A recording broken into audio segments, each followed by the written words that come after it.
प्यारे भक्तों, आज शनिवार का दिन शनिदेव जी महाराज का दिन है। यह ऐसा दिन होता है, अगर आप सच्चे मन से शनिदेव जी की पूजा अर्चना और शनिदेव जी के बीज मंत्र का जाप या श्रवण कर लें तो सूर्यास्त होने से पहले ही बड़ी से बड़ी मनोकामना भी पूरी हो जाती है।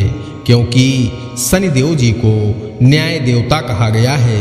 शनिदेव ही कर्म फलदाता है। भक्त इस मानव जीवन में जैसे कर्म करता है, उसे वैसा ही फल शनिदेव जी तुरंत प्रदान करते हैं। प्यारे भक्तों, जिस भक्त के ऊपर शनिदेव जी की नज़र टेढ़ी हो जाती है, वह भक्त जीवन में इतना अधिक परेशान हो जाता है, उसे लगने लगता है इस जीवन से बेहतर तो मृत्यु है। सभी कार्यों में असफलता मिलने लगती है। बिना वजह की भाग दौड़ शुरू हो जाती है। घर का कोई ना कोई सदस्य हमेशा बीमार बना रहता है। घर में प्रतिदिन कलह होने लगती है। धन की इतनी कमी हो जाती है कि जरूरी काम भी रुकने लगते हैं। धंधा व्यापार अचानक से चौपट हो जाता है। कोर्ट कचहरी के मामले शुरू हो जाते हैं। कभी कभी भक्त शनिदेव जी की कुदृष्टि से अकाल मृत्यु तक को प्राप्त हो जाता है।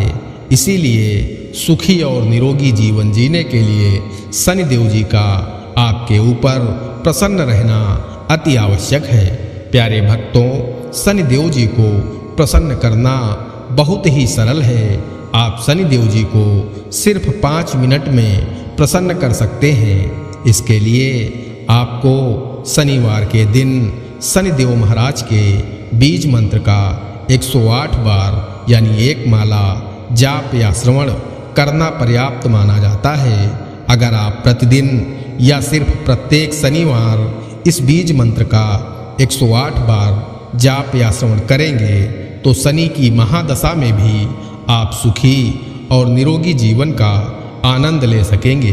प्यारे भक्तों, आइए शनिदेव जी के इस बीज मंत्र को कम से कम 1 माला यानी 108 बार सुन लेते हैं। लेकिन उससे पहले सभी भक्तों से एक छोटा सा निवेदन है।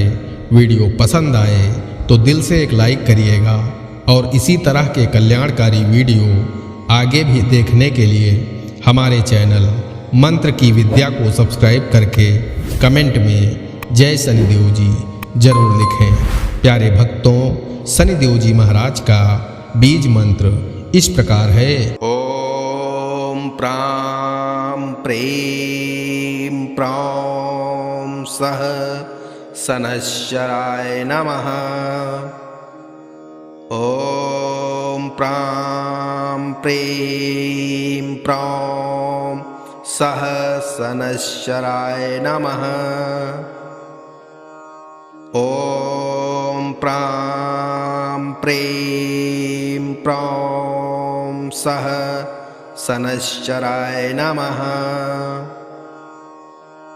ओम प्रां प्रीं प्रौं सः शनैश्चराय नमः।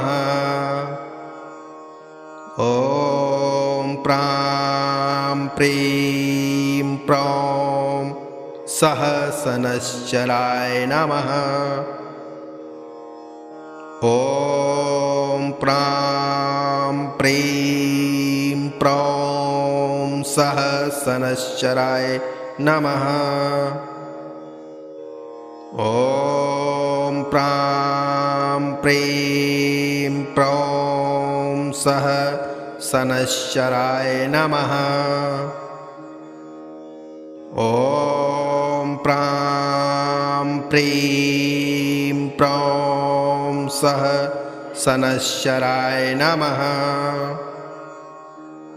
ओम प्रां प्रीं प्रौं सः शनैश्चराय नमः। ओम प्रां प्रीं प्रौं सः शनैश्चराय नमः। ओम प्रां प्रीं प्रौं